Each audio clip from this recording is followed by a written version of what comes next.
भाई ए भाई भाई भाई ए भाई भाई ए भाई भाई।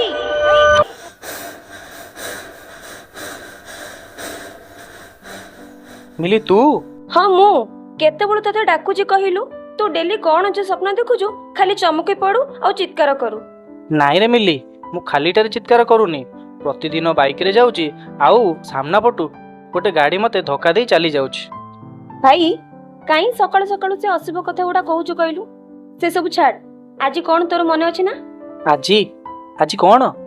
अरे आज पर राखी पूर्णिमा। अरे हाँ मु तो भूली जाइतिली। देख भाई तू प्रति वर्ष मते 10 कोटी टंकी चॉकलेट दी ठकी दउछु एथर किंतु आउ हबनी मते एथर राखी पूर्णिमा रे नुआ ड्रेस दरकार। अच्छा हो एथर मो गेली भोणी पई एक नुआ ड्रेस आनी की देबी हैला।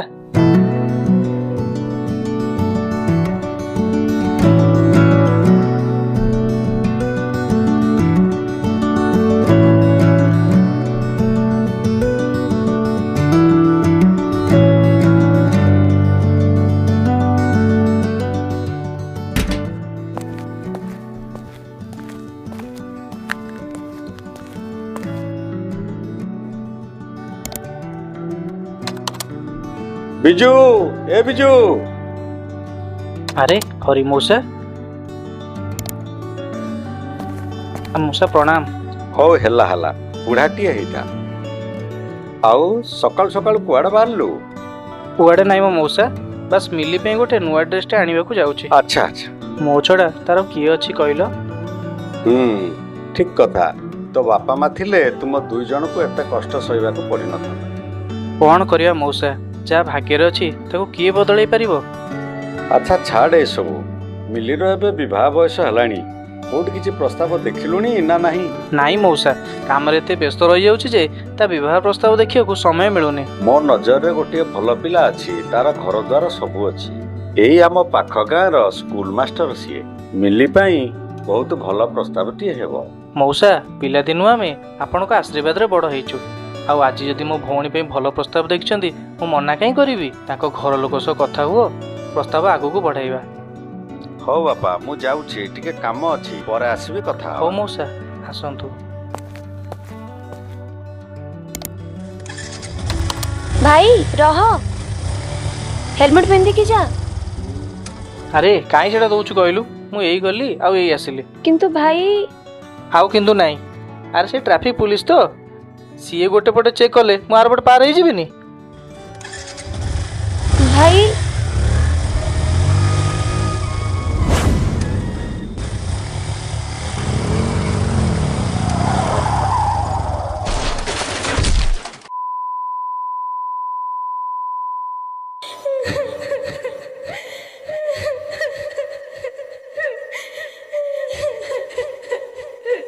मिली मिली हे मिली मिली मिली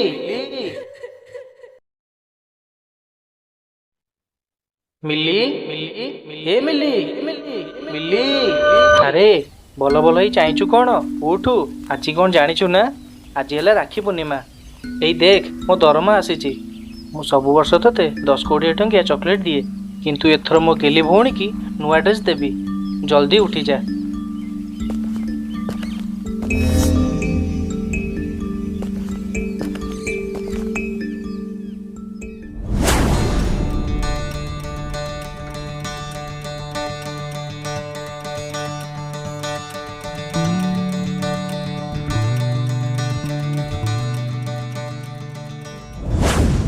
बिजू ए बिजू मौसा प्रणाम। मिलीर एबे विवाह बयस हलानी कोड किछि प्रस्ताव देखिलुनी ना नाही? अच्छा छाड़ ए सब मिलीर एबे विवाह बयस हलानी कोड किछि प्रस्ताव देखिलुनी ना नाही? ये कौन मु जहा सपना देखितली से सब कौन सत हबो की? हो बापा मु जाउछि टिके काम अछि परे आसीबि कथा। हो मौसा आसंतु।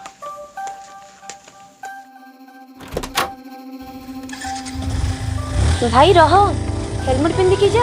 अरे काई सेउडा दउछु कहलु मु एई गली आउ एई आसिली। अरे काई सेडा दउछु कहलु मु एई गली आउ एई आसिली। भाई तते मोर आ मो राखीर राण तू हेलमेट पिंदी की जा। ଆଚ୍ଛା ହଉ, ରାଣ ଦେଲୁଣି ଆଉ କ'ଣ ମନା କରିବି, ଦେ।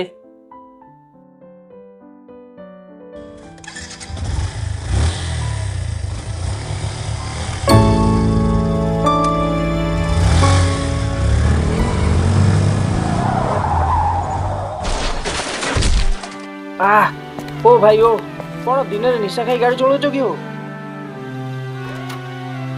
ସରି ଭାଇ ସରି, ସାମ୍ନାରେ ଗୋଟେ କୁକୁର ପଶିଗଲା ତ, ତାକୁ ବଞ୍ଚେଇବାକୁ ଯାଇ ଆପଣ ଆଡ଼େ ମାଡ଼ିଗଲା। ସରି ଭାଇ।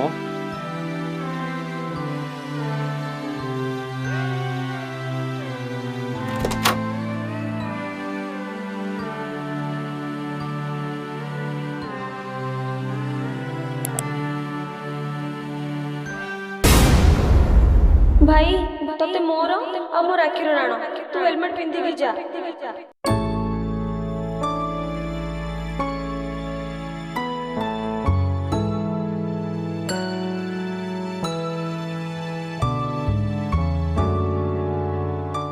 ମୋ ଭଉଣୀର ରାଣ ପାଇଁ ଆଜି ବଞ୍ଚିଗଲି। ଏଥର ହେଲମେଟ୍ ପିନ୍ଧିବାକୁ ଆଉ କେବେ ବି ଭୁଲିବିନି, ନହେଲେ ଏ ଦୁନିଆ ଭିଡ଼ରେ ମୋ ଭଉଣୀଟା ଏକା ହୋଇଯାଇଥାଏ।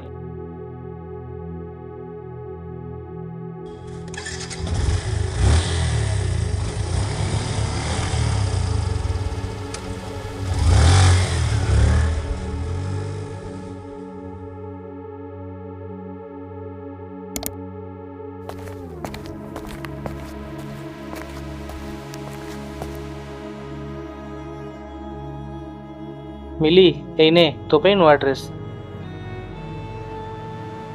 ଏବେ ଖୁସି ତ? ଭାଇ ମତେ ଡ୍ରେସ୍ ଦରକାର ନାହିଁ, ତୁ ମତେ କଥା ଦେ, ତୁ ଯେତେବେଳେ ବି ବାଇକରେ ଯିବା ଆସିବା କରିବୁ ସବୁବେଳେ ହେଲମେଟ ପିନ୍ଧିବୁ। ହଁ, ମୁଁ ତୋତେ କଥା ଦଉଛି, ମୁଁ ଏଥର ସବୁବେଳେ ହେଲମେଟ୍ ପିନ୍ଧିବି। ମୋ ସୁନା ଭାଇ। ନମସ୍କାର। ପ୍ରତିଦିନ କେଉଁଠି ନା କେଉଁଠି ସଡ଼କ ଦୁର୍ଘଟଣାରେ ଅନେକ ନିରୀହ ଜୀବନ ଚାଲି ଯାଉଛି। ଏହାର ଏକମାତ୍ର କାରଣ ହେଉଛି ଟ୍ରାଫିକ୍ ନିୟମକୁ ଅବମାନନା କରିବା। ଯେଉଁଠି ଟ୍ରାଫିକ୍ ପୋଲିସର ଚେକିଂ ରହିଥାଏ, ଜୋରିମାନାରୁ ବର୍ତ୍ତିବା ପାଇଁ ଅନେକ ବାଇକ୍ ଆରୋହୀ ବିନା ହେଲମେଟ୍ରେ ଯିବା ସମୟରେ ରଙ୍ଗ ରୁଟ୍ରେ ଚାଲିଯାଇ ଦୁର୍ଘଟଣାର ଶିକାର ହେଉଛନ୍ତି। ଆମର ଏହି ଛୋଟ ଭିଡ଼ିଓ ଦ୍ୱାରା ପ୍ରତିଟି ଲୋକଙ୍କ ମଧ୍ୟରେ ସଚେତନତା ଆଣିବା ପାଇଁ ଆମେ ପ୍ରୟାସ କରିଛୁ। ଯେମିତି ମିଲି ରାଣ ଦେଇ ତାର ଭାଇକୁ ବଞ୍ଚାଇ ପାରିଲା, ଠିକ୍ ସେମିତି ଆପଣମାନଙ୍କ ପରିବାରର କେହି ବି ସଦସ୍ୟ ଯଦି ବିନା ହେଲମେଟ୍ରେ ଯିବା ପାଇଁ ଘରୁ ବାହାରନ୍ତି, ଆପଣମାନେ ଚାହିଁଲେ ସେମାନଙ୍କୁ ବଞ୍ଚାଇ ପାରିବେ। ଆପଣମାନଙ୍କ ଆଶୀର୍ବାଦ ଭଲ ପାଇବା ରହିଲେ ଆମେ ଅଧିକରୁ ଅଧିକ ଭିଡ଼ିଓ ଆପଣଙ୍କ ନିକଟରେ ପହଞ୍ଚାଇବାକୁ ଚେଷ୍ଟା ଜାରି ରଖିବୁ। ଧନ୍ୟବାଦ।